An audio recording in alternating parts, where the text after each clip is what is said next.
niște valori muzicale. Au dreptate, au dreptate. Dar ce se întâmplă cu un popor care nu-și cunoaște trecutul?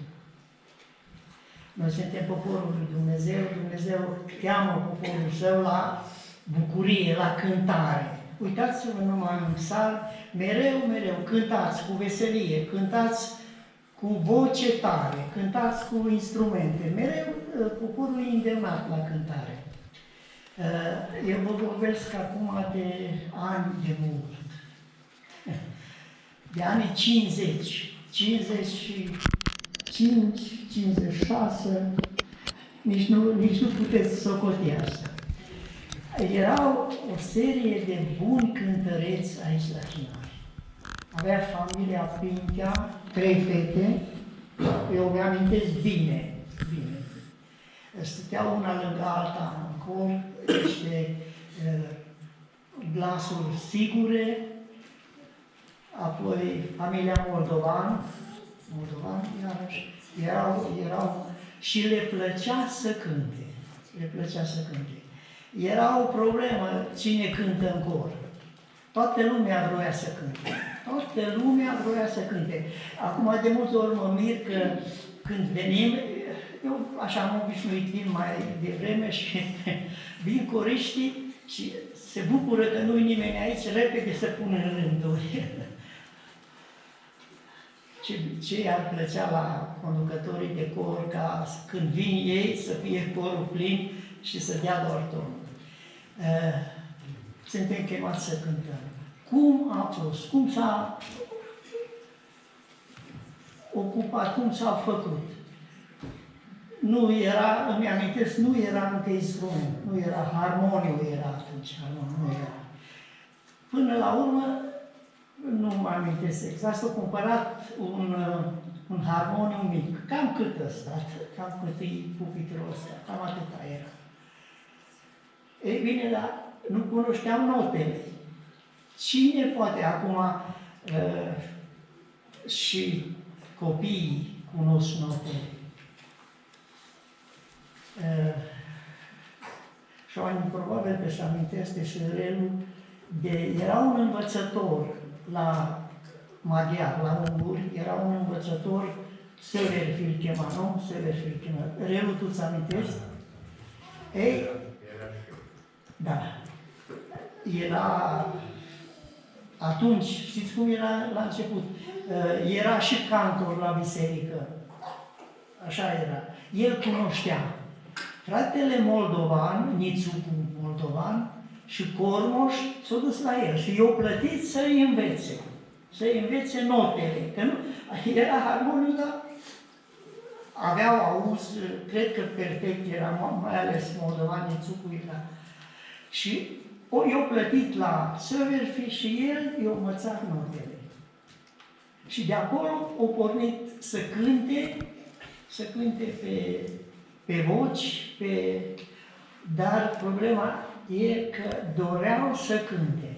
Și s-a format corul.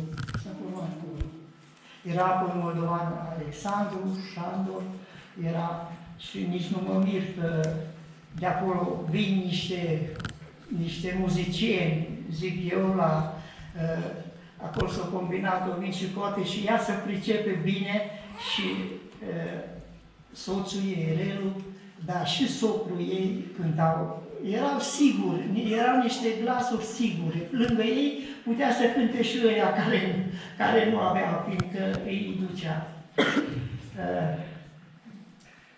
După cum văd eu, e lung programul și sunt mulți aici. Așa au pornit. Ce vreau să scot în evidență? Le plăcea să cânte, doreau să cânte, înțelegeau că cântarea este o rugăciune. De multe ori s-a amintea lucrul ăsta, cântarea. Și să cânta. Dacă veneau mai repede, până veneau ceilalți, o cântare. Cine spune o cântare? Și imediat se cânta. Se cânta foarte mult. Acum, venim, sigur, nu erau ceasul, nu aveam ceas, am mai amintit, probabil, nu era ceas. Știai că la 9:30 începe și de acolo punea fiecare ca să fie aici la 9:30. Dar Ei mai de departe veneam mai repede și atunci eram puși să cântăm. Când la 9:30 începeam serviciul școlii de sabat, ore de rugăciune, serviciul școlii de sabat, și atunci deja eram antrenați în cântare. Ce să vă zic? Luați în serios problema cântării. Vorbesc tinerilor, că ăștia care cântă acum și salut propunerea asta să se facă acest lucru, ca să ne amintim. Mă bucur că ați făcut acest lucru și fiecare să spună. Sunt mulți, fiecare, după cum am văzut în program, trebuie să spune ceva. Eu atât am spus. S-a pornit cu greu, dar cu elan. Și așa s-a ajuns la rezultate. Vă mulțumesc. Cântarea Te cheamă Domnul. Să știți că și atunci te chema, dar acum te cheamă. Mă cheamă pe mine și pe tine, pe fiecare. Domnul ne cheamă să-i cântăm, să-i aducem laudă.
lungi de nu se mai sfârșesc și în ciuda noastră parcă tot mai multe se ivesc. Arzător de nerăbdare, înainte tot privind, să ajungem mai degrabă la țintă ce-o dorim. Ne trec zilele, trec ani, clipe scumpe și dureri. Noi trăim hrăniți de visuri și însetați după plăceri. Mulți copii voioși se urcă, câți în drum n-am întâlnit, iar câte un bătrân coboară, trist și prânt și ostenit, istopit. Vine odată însă vremea să ne coborâm și noi. Ce ne-am dat atunci o clipă să ne întoarcem înapoi? Dar pe când privind în urmă, plângem timpul ce-a trecut. Sună goarna veșniciei, am trăit și n-am știut.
Amin.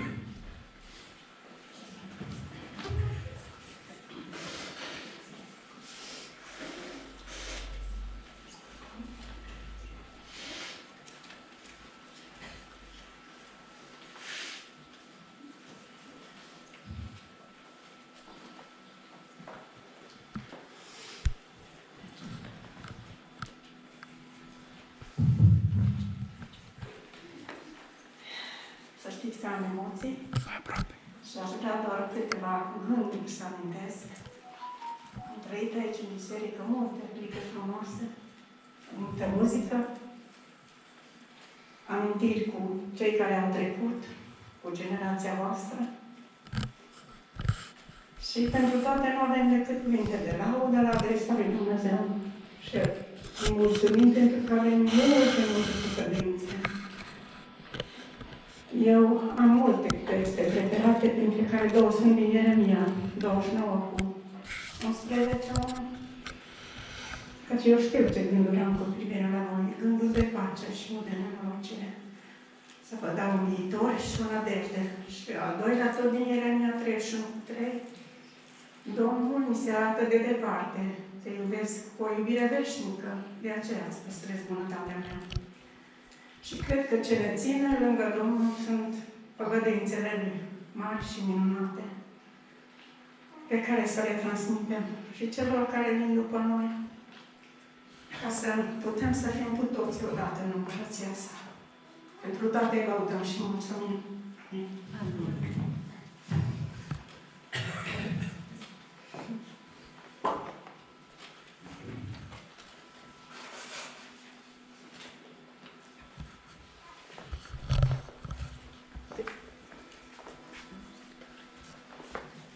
Textul care mi-a venit anul acesta este binecuvântează, dar casa robului tău, ca să dăinuiască pe vecie înaintea ta, căci tu, Doamne, Dumnezeule, ai vorbit și prin binecuvântarea ta, casa robului tău va fi binecuvântată pe vecie.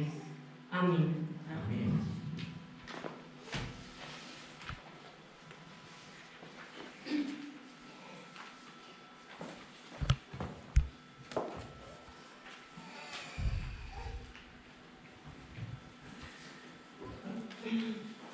Sunt peste câteva rânduri, vreau să citesc la început un text din Luca 17, 20 la 21.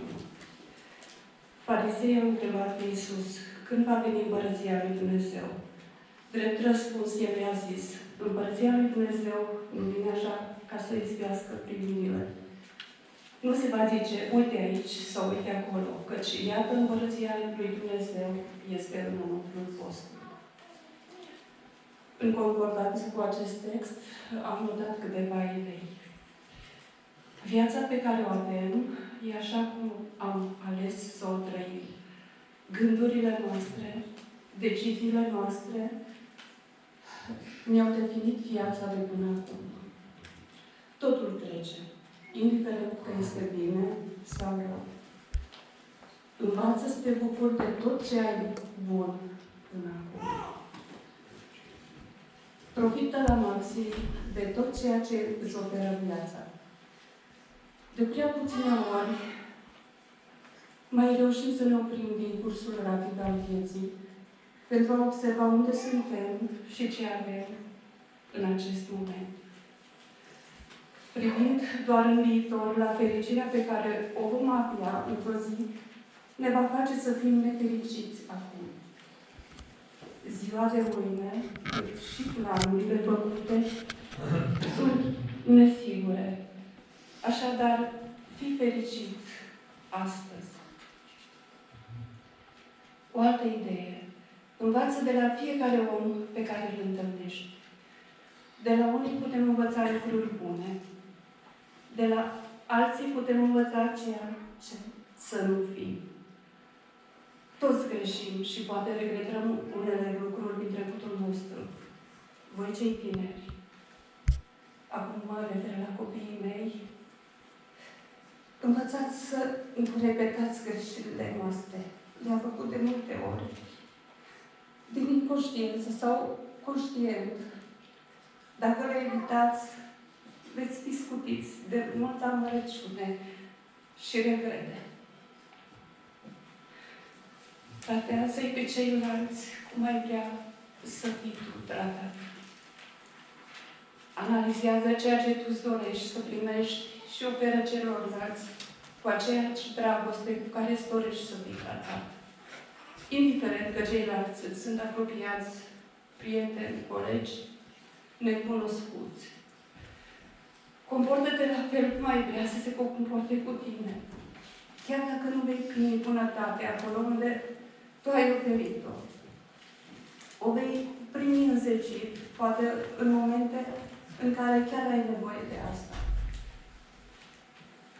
Să ne bucurăm și să prețuim că Dumnezeu ne-a dăruit un timp să trăim pe pământul acesta un loc cu o mulțime de lucruri frumoase, cum e și această comunitate, cu copii, tineri, bătrâni, și să nu uităm că viața e frumoasă, merită să fie trăită.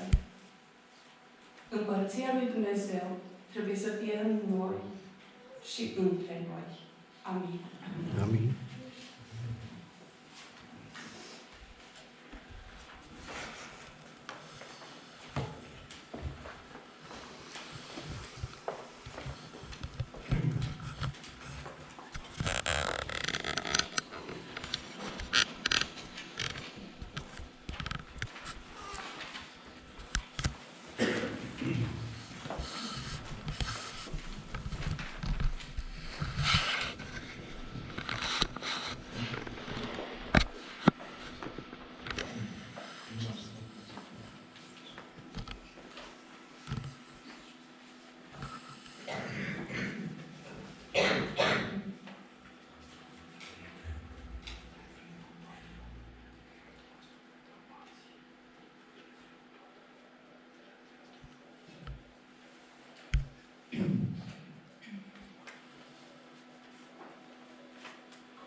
E ultima oră. De ce se strânge cerul ca vechile grisoave? De ce a încetat cântarea în mândrul Babilon? De ce se surpă lumea? De ce dispar ostroave? Străjerule, ce înseamnă al neamurilor zvon? Mă tem de această noapte, văd besna cerinite și cum alargă munții sub biciul nevăzut. Aud răcnind oceane, văd fețe îngălbenite. O, ce sunt toate acestea? Străjerule, ce-ai văzut? Se zice că-i pace, dar totul se frământă. A încetat războiul, dar ce-s aceste oși? De ce spre stânci și peșteri cu toții se avântă, strigând să le ia viața? Străjere, nu cunoști? Ba da, privește cerul, se arată aurora, privește cum revine pe norul alb Iisus. E un blestem natural. Cumplită este ora, paharul îndurării la capăt a ajuns. Acesta e sfârșitul. Se clatină tăria acelora ce Domnul l-a ridicat spre cer. În groaze preschimbată acum bucuria, iar aurul și argintul e cel mai ieftin fier. Acesta e sfârșitul pentru aceia care au refuzat salvarea sau nu l-au așteptat, zicând că mai e vreme și că a lor schimbare în caracter mai are ceva de retușat. Aceasta e istoria. Se apropie sfârșitul. Ești fericit sau tremuri că vine Domnul tău? Ești gata să-L întâmpini. Sfârșit ai pregătitul. În viață și în umblare ai izgonit ce rău. Se apropie sfârșitul. Te așteaptă veșnicia. Te așteaptă întreg cerul. Fii purul pregătit. Fii fericit. Presaltă, căci în curând Mesia veni va să-ți aducă tot ce ai nădăjduit. Amin.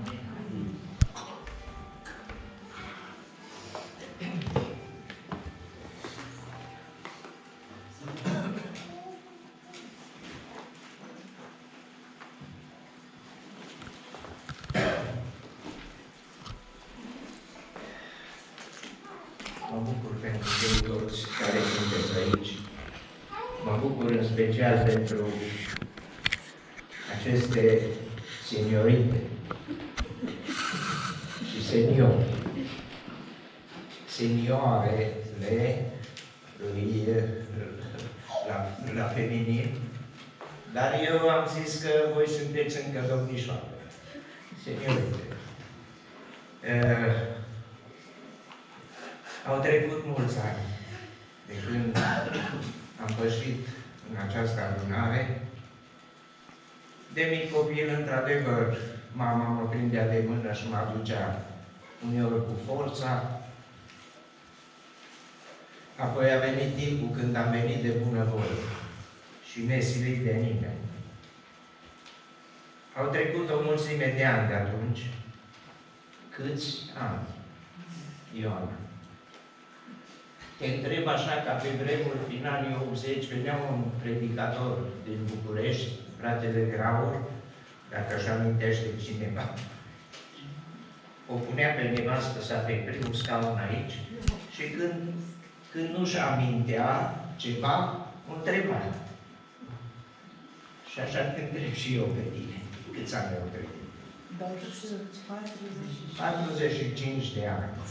45. O mulțime de ani. De când am pășit alături de Dumnezeu, alături de Domnul Iisus și alături de Biserica Adventistă de Ziua Șapte. Domnul să fie lăudat pentru acest lucru.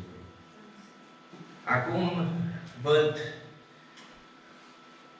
îmi văd copiii, îmi văd nepoții, la fel ca și voi, și ne bucurăm cu toții pentru acest lucru.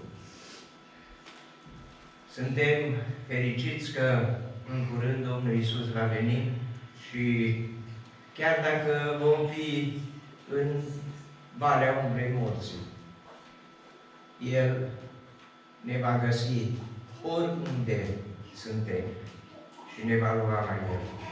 Domnul să fie lăudat pentru aceasta.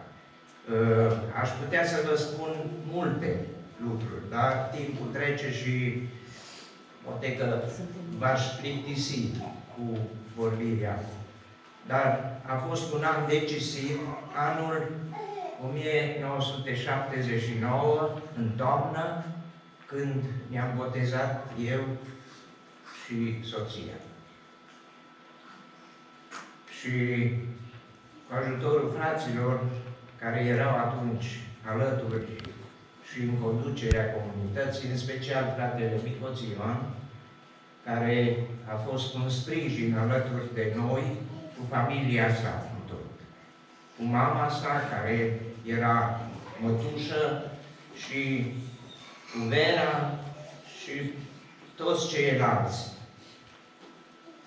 M-am bucurat atunci pentru acest sprijin alături de soție.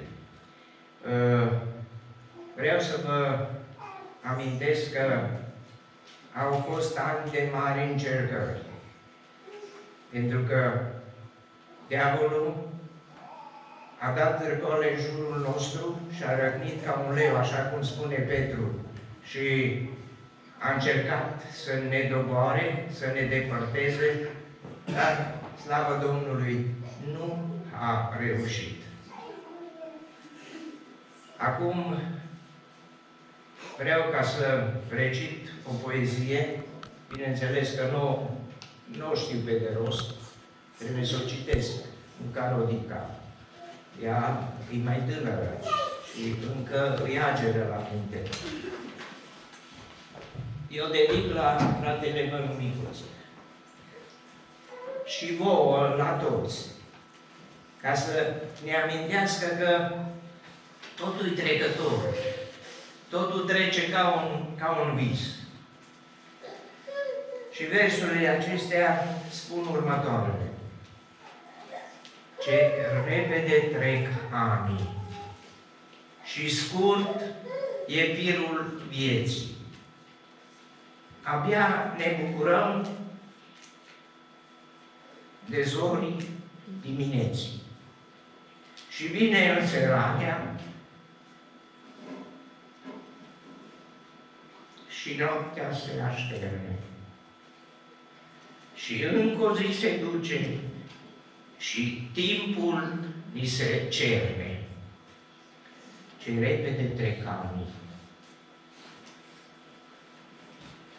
Mai ieri eram copii, purtam în tolba vie și în suflet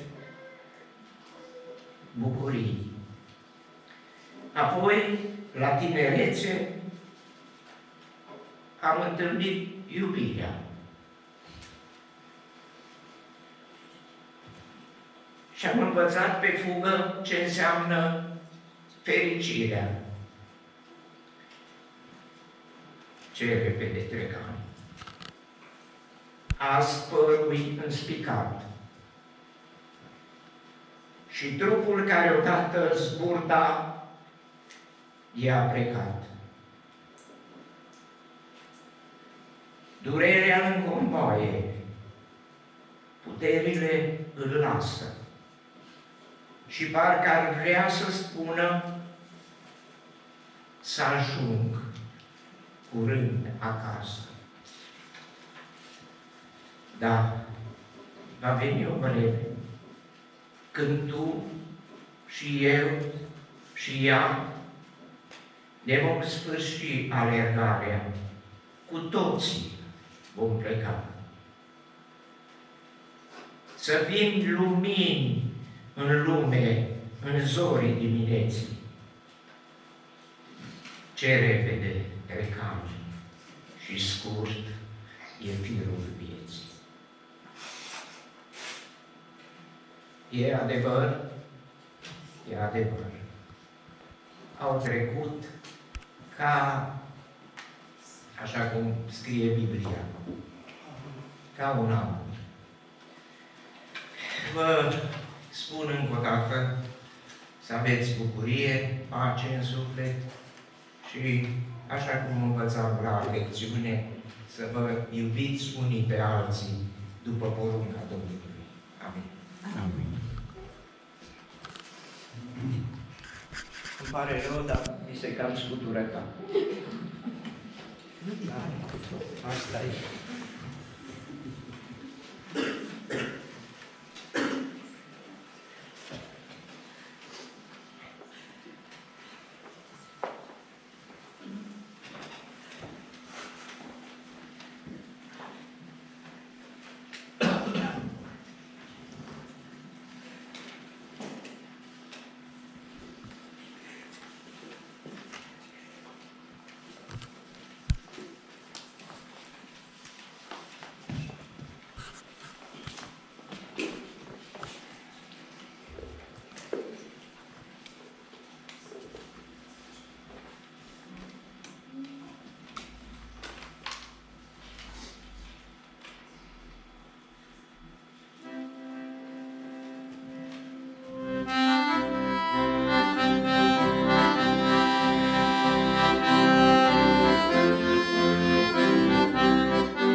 Pacea Domnului. Aș vrea să citesc un verset, de fapt, versetul meu preferat, din Filipeni, capitolul 2, începând cu versetul 5.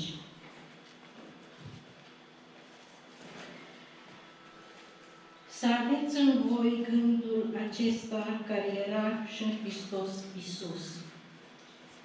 El, măcar că avea chipul lui Dumnezeu, totuși n-a crezut ca un lucru de apucat să fie deopotrivă cu Dumnezeu, ci s-a dezbrăcat pe sine însuși și a luat chip de rob, făcându-se asemenea oamenilor. La înfățișare a fost găsit ca un om. S-a smerit și s-a făcut ascultător până la moarte și încă moarte de cruce. De aceea și Dumnezeu l-a înălțat nespus de mult și i-a dat numele care este mai presus de orice nume, pentru ca în numele lui Iisus să se plece orice genunchi al celor din ceruri, de pe pământ și de sub pământ, și orice limbă să mărturisească spre slava lui Dumnezeu Tatăl că Iisus Hristos este Domnul. Domnul Iisus este calea, adevărul și viața. Nimeni nu vine la Tatăl decât prin Domnul Iisus. Amin. Amin.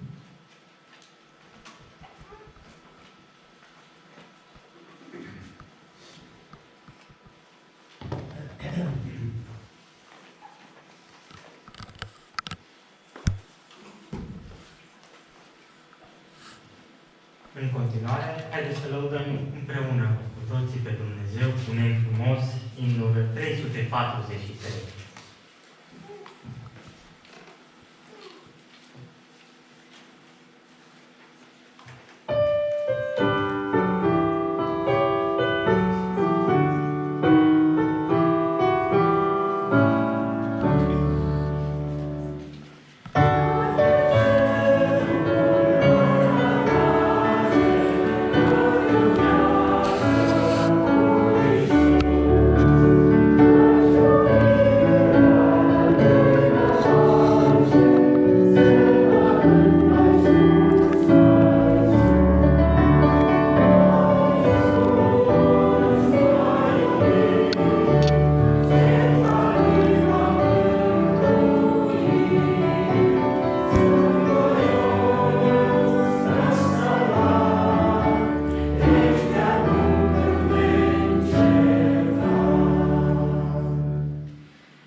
Szegény szívem, porba hullott rakma, boldog nagyon, mert Jézus rám talált. Úgy szeretett, hogy földre szállt érettem, váltságomul vállalta a halált. Kereszten kifolyt, üdvözítő vére lemosta rólam minden bűnömet. Most, mint a vízben, elmerültem benne, s érzem, hogy ő nagyon, nagyon szeret. Segíts, Uram, hogy hűséges szolgálód maradhassak, míg tart földi útam. Segíts, hogy hűn kitartsak melletted, nyomodban járja, fényben, borban. Érzem erőtlenségem, de bízom áldott erődben, küld szent lelkedet. Ezután már csak ő legyen vezérem, hogy el ne hagyjam szent ösvényem. Töltsd tele mécsem szeretet olajjal, adj éberséget, várni jöttödet, hogy mikor eljössz, boldogán állhassak előtted, áldott, örök szeretet.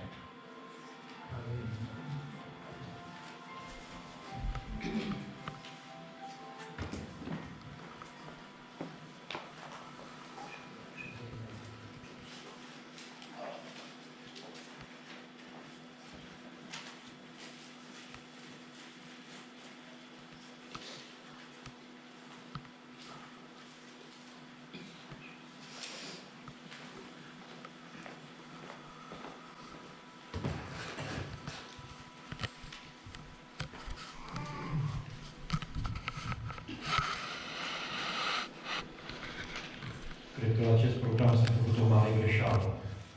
S-a pus titlul programului Programul Seniorilor, al bătrânilor.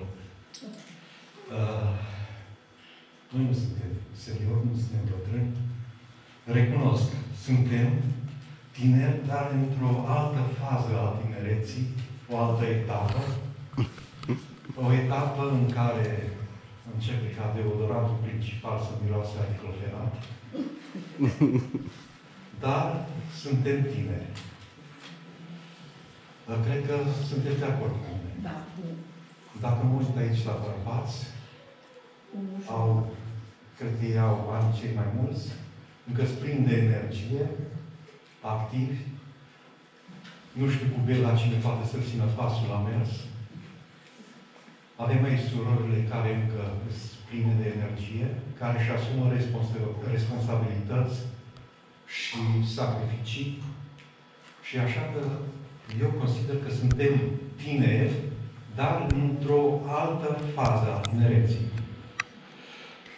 Să știți că Biblia e plină de sfaturi pentru fiecare generație de tineri. Și primul verset pe care vreau să-l citesc e în Eclesiastru, capitolul 11, cu versetul 10.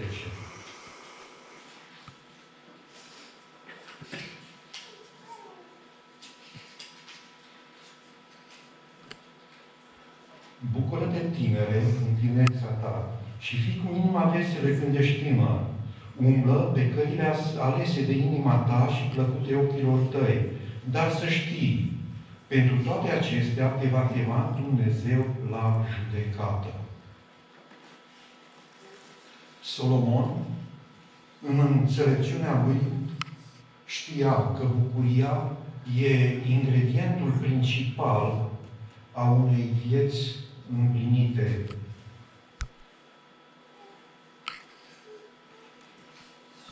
Bucuria e molipsitoare și ea creează o atmosferă plăcută în jurul celui care are bucurie. Bucuria e sănătate. O inimă veselă este un leac bun. Când ești bucuros, înseamnă că ești mulțumit. Bucuria nu are vârstă și nu are unitate de măsură. Ea există pur și simplu pentru că e dată de Dumnezeu și există în inima, în sufletul fiecăruia. Numai că trebuie folosită, trebuie exploatată. Și Biblia îndeamnă foarte mult la bucurie. Un alt verset pe care vreau să-l citesc, îl găsim în Galateni, capitolul 5, cu versetul 22. Roada Duhului, dimpotrivă, este dragostea, bucuria, pacea, îndelunga răbdare, bunătatea, facerea de bine, credincioșia, blândețea, înfrânarea poftelor. Împotriva acestor lucruri nu este lege. Dacă ne uităm, bucuria este a doua trecută în roada Duhului Sfânt.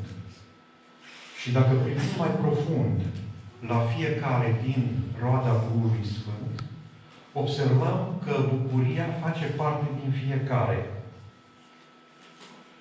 Atunci când iubești și ești iubit, ai bucurie. Atunci când ai pace, ai bucurie. Atunci când trebuie să ai îndelungă răbdare, nu știu ce bucurie e, dar dacă îndelungă răbdare e roadă a Duhului Sfânt, atunci există și bucurie. Atunci când ai bunătate, există bucurie. Când faci bine, cred că fiecare om e bucuros că poate să facă bine. Atunci când ești credincios, ai bucurie. Când ești blând, ai bucurie. Și când reușești să-ți înfrânezi poftele, ai bucurie.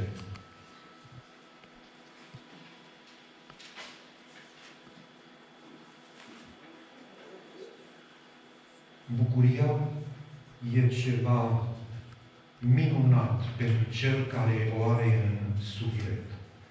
Și acum, un sfat de la tineri pentru tineri. Bucurați-vă în Domnul și iară zic, bucurați-vă. Nu lăsați problemele vieții ca să vă umbrească în momentele de bucurie. Oferiți momente de bucurie celor dragi și celor care sunt lângă voi. Să știți că fiecare moment de bucurie oferit, mai repede sau mai târziu, se va răsprânge asupra celui ce îl oferă, poate dublu, poate împătrit, poate înzecit.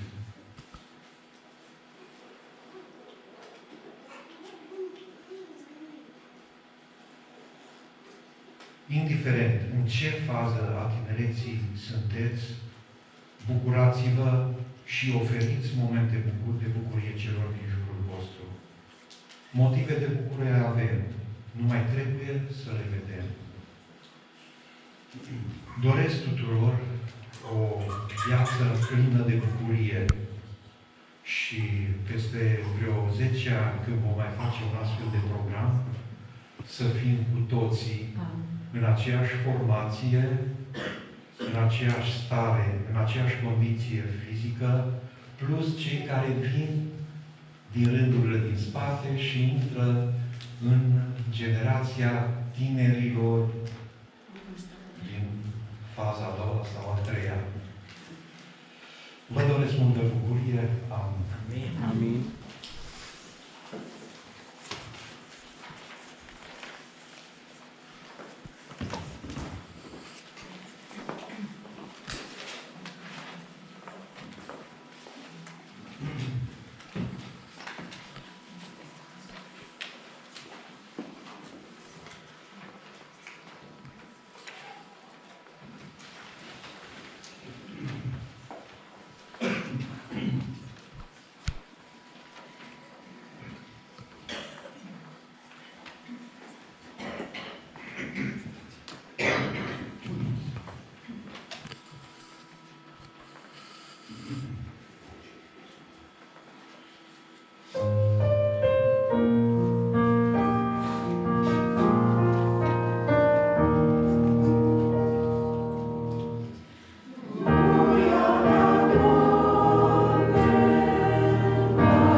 rând lui Dumnezeu pentru acest program, pentru că meritele sunt în primul rând a Lui. Mulțumim părinților și bunicilor care au stat aici în față.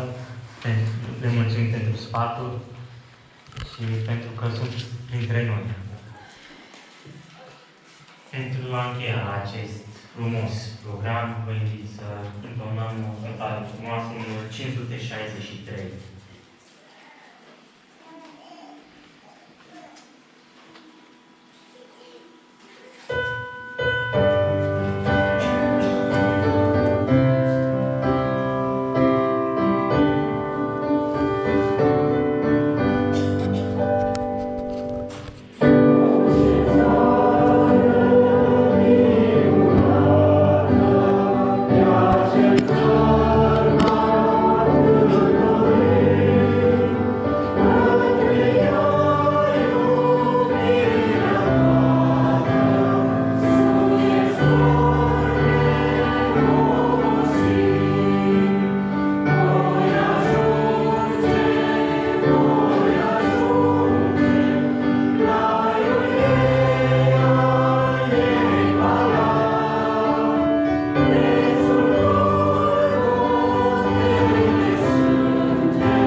Îți mulțumim, Tată din cerul, pentru aceste momente frumoase pe care le putem petrece împreună.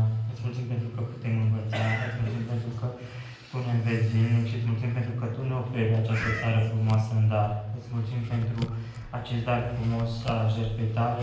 Ajută-ne, Părinte, să acceptăm darul Tău. Ajută-ne, Părinte, ca în săptămâna care urmează să fim niște exemple pentru cei din jur, să aducem arenare celor din jur, să aducem speranță și astfel să putem să facem voia Ta. Îți mulțumim pentru că Tu ne asculți, conduce Tu pe mai departe. În numele Domnului Iisus. Amin.